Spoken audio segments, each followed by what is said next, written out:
اللہ نے ایک فرمایا کہ ایسا نہ ہو کہ کہیں یہ بنی اسرائیل میں الجھ کے رہ جائیں, اسی کو موضوع بحث بنا لیں. بنی اسرائیل ایسے تھے, انہوں نے موسیٰ علیہ السلام کو ستایا تھا, وہ گائے نہیں ذبح کی ان کمبختوں نے کوہ طور پہ موسیٰ علیہ السلام نے بلایا, اللہ کی آواز سن کے بھی کمبختوں نے انکار. ایسا نہ ہو ان کا ٹاپک یہی ہو. اس لیے اللہ نے فرمایا تلک امۃ قد خلت, ایک قوم تھی جو گزر گئی. ہم ان کے واقعات اس لیے نہیں سنا رہے ایک ہسٹری بیان کرنے کے لیے کہ تمہاری نالج میں اضافہ ہو. گزر گئی وہ قوم. لہا ما کسبت, جو کمانا تھا انہوں نے کما لیا. وَلَكُمْ مَا كَسَبْتُمْ, تم زندہ ہو. ہم تم سے خطاب کر رہے ہیں, تمہارے لیے یہ واقعات بیان کر رہے ہیں کہ تم جو کرو گے اس کا بدلہ تمہیں ملے گا. تو اس قوم سے عبرت حاصل کر کے اپنی لائف کو درست کرو. پتا چلا کہ قرآن مردوں کے لیے نہیں ہے, قرآن زندوں کے لیے. ایسا ہی ہے نا, تو زندہ آدمی کم بخت اس کو پڑھ ہی نہیں رہا, پڑھتا ہے تو وہ اختلافی مسائل میں یہ والی آیت سے فرقہ واریت ثابت ہو رہی ہے, یہ والی آیت سے. یہ جو اپنے مطلب کی آیتیں نا, جن سے مطلب ان کا نکلتا بھی نہیں ہے, کھینچ تان کے ادھر لے کے جا رہے ہیں ان آیت. میں نے جمعے میں پورا بیان کیا نا کہ وہ قرآن کہتا ہے کہ انہوں نے مختلف فرقے بنا لیے ہیں, تو وہ میں نے آیت کو ڈیفائن کیا. وہ فرقوں کا یہ مطلب نہیں ہے جو یہ لوگ بیان کرتے ہیں. اس سے مراد ہے جو آپس میں لڑتے ہیں لسانیت کی بیس پہ, قومیت کی بیس پہ. تو پڑھتے ہی نہیں ہے قرآن کو اس نیت سے کہ ہمارا ایمان تازہ ہو, اس نیت سے پڑھتے ہی نہیں ہے. قرآن کو بالکل نیوٹرل ہو کے پڑھنا چاہیے, بالکل نیوٹرل ہو کے, پھر پتا چلتا ہے کہ قرآن کیا کہہ رہا ہے. بعض لوگ کیا ہیں کہ ان پر ایک چیز مسلط ہو گئی, تو وہ جب قرآن کا درس دیتے ہیں نا, تو وہ گھما پھرا کے ہر چیز کو وہیں لا رہے ہوتے ہیں. وہ اپنے نظریات یعنی گویا قرآن پہ تھوپ رہے ہوتے ہیں, پھر وہیں سے اخذ کر کر کے آپ پہ فٹ کر رہے ہوتے ہیں. تفسیر ابن کثیر ہے, بڑی زبردست تفسیر, وہ پڑھا کریں. جس کا قرآن سمجھنے کا ارادہ ہو تو کیا پڑھیں, اردو ترجمہ بھی ملتا ہے, بڑی خاندانی تفسیر ہے. اردو میں بیان القرآن ہے مولانا اشرف علی تھانوی کی, لیکن اس کی اردو اتنی گاڑی ہے کہ وہ علماء کی سمجھ میں آتی ہے, عام آدمی کی سمجھ میں نہیں آئے گی. اور ابھی حضرت مفتی تقی عثمانی صاحب کی آسان تفسیر آئی ہے, وہ بھی بہت سادہ اور بہت انگلش میں بھی ہے, اردو میں بھی ہے, وہ بہت صاف ستھری ٹو دا پوائنٹ بات ہوتی ہے. ورنہ تفاسیر بھی بڑی عجیب عجیب لکھی گئی ہیں, الٹی سیدھی, اور اس میں جو لکھنے والا ہے وہ اپنے جو نظریات ہیں نا اس کو فروغ دینے کے لیے وہ ہر آیت کو اسی حساب سے گھسیٹ رہا ہوتا ہے. تو خیر میں عرض کر رہا تھا کہ اللہ تعالی نے انسان, ہمارا جو سسٹم ہے نا آٹومیٹک ہے, مینول نہیں ہے. جیسے گاڑی ایک مینول ہوتی ہے اور ایک آٹومیٹک میں خود بخود گیئر لگ رہے ہوتے ہیں اسپیڈ کے حساب سے. جیسے آپ کی اسپیڈ 40 سے بڑھے گی, چوتھا پانچواں گیئر خود بخود لگ جائے گا. تو یہ زیادہ پیچیدہ ہے نا.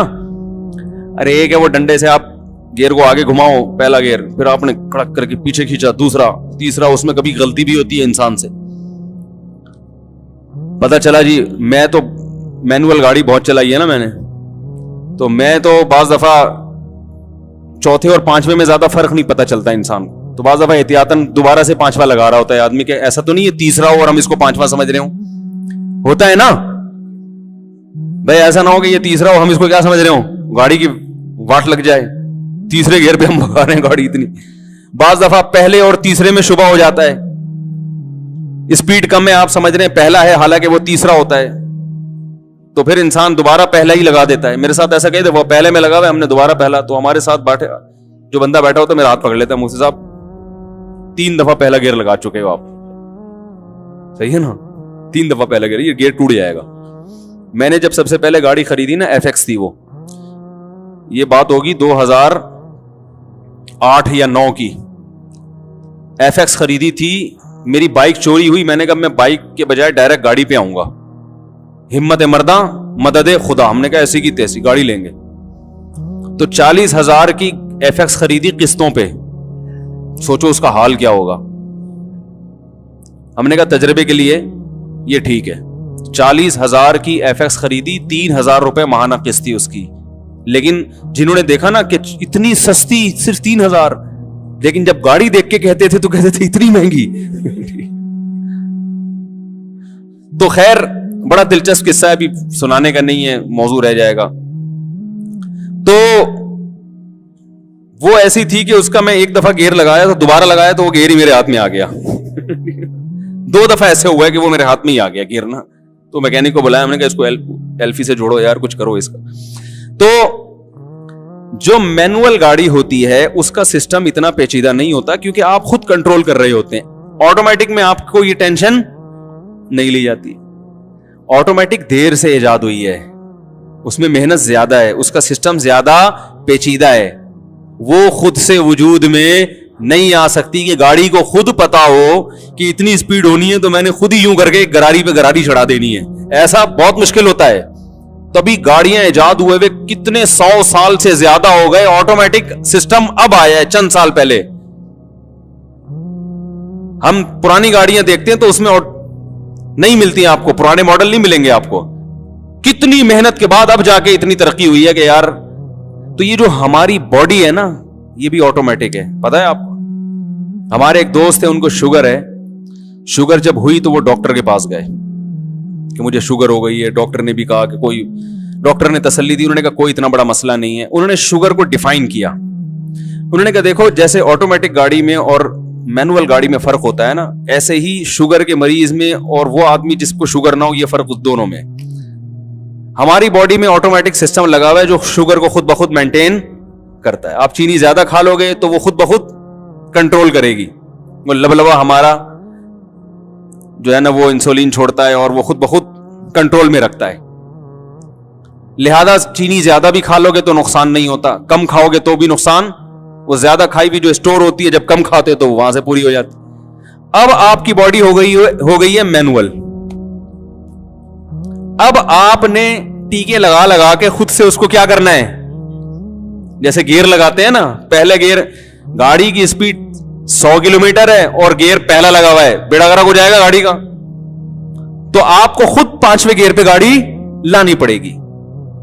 تو اب آپ کی باڈی میں شوگر لیول نہ ہائی ہوگا نہ لو کرنا ہے. آپ نے شوگر چیک کرنی ہے, جہاں اوپر گئی ٹیکا ٹھوکا اپنے, ٹھیک ہے نا, اس کو نیچے لے کر آئے. کم ہے چینی کھا کے اس کو, تو ہر وقت جیب میں چینی بھی رکھنی ہے اور وہ انجیکشن رکھنا ہے شوگر گرانے کا. سمجھ میں آ رہی بات؟ تو شوگر کے مریضوں کو دیکھو, ایک جیب میں چینی ہوتی ہے اور ایک جیب میں, جب گیئر بڑھانا ہے ٹھیک ہے نا, تو ادھر سے چینی کھائی, شوگر لیول ہائی کیا. کم کرنا ہے ٹیکا لگا کے اس کو, وہ 24 گھنٹے وہ یہی بیچارے کرتے رہتے ہیں کہ چیک کرتے رہتے ہیں.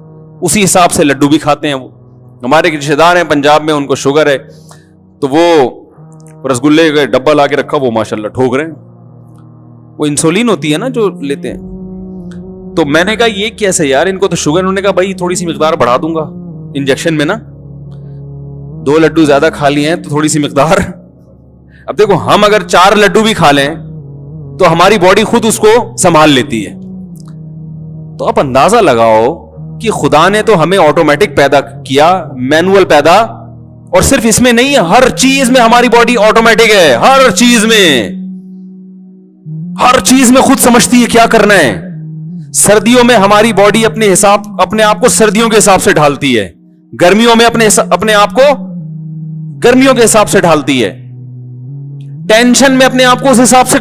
دیکھو جن بچوں کو بچپن میں ٹینشن ہوئی, بہت زیادہ ٹینشن نہیں, تھوڑی بہت ٹینشن ہونی چاہیے انسان کو, اس سے کیا ہوتا ہے ہماری باڈی میں ٹینشن برداشت کرنے کی صلاحیت پیدا ہوتی ہے. تبھی یہ جو ممی ڈیڈی والے بچے ہوتے ہیں نا برگر فیملیوں کے, یہ پاگل جلدی ہوتے ہیں. پتہ ہے آپ کو, یہ جب پریکٹیکل لائف میں آتے ہیں تو اسکول میں گئے تو وہاں پھڈے بازی شروع, تو انہوں نے کبھی گھر میں ابا سے پٹے ہی نہیں ہوتے, کبھی ٹینشن دیکھی نہیں ہوتی, کبھی کسی نے اونچی آواز سے ان سے بات نہیں کی ہوتی. ساری ہر کام ان کا وقت پہ ہو رہا ہوتا ہے. تو ذرا سی کہیں ٹینشن آئے یہ فوراً ڈپریشن کی طرف چلے جاتے ہیں, کیونکہ ان کی باڈی کو میں وہ صلاحیت ہی پیدا نہیں ہوئی غموں کو جھیلنے کی, ٹینشن کو.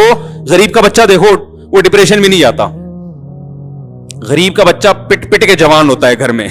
ٹھیک ہے, ایک رضائی میں 10-10 بچے سو رہے ہوتے ہیں, انجوائے کرتے ہیں اسی کو. پھڈے ہوتے ہیں ان کے رات کے وقت نا رضائی پہ, لحاف پہ, وہ انہی پھڈوں میں آخر بالآخر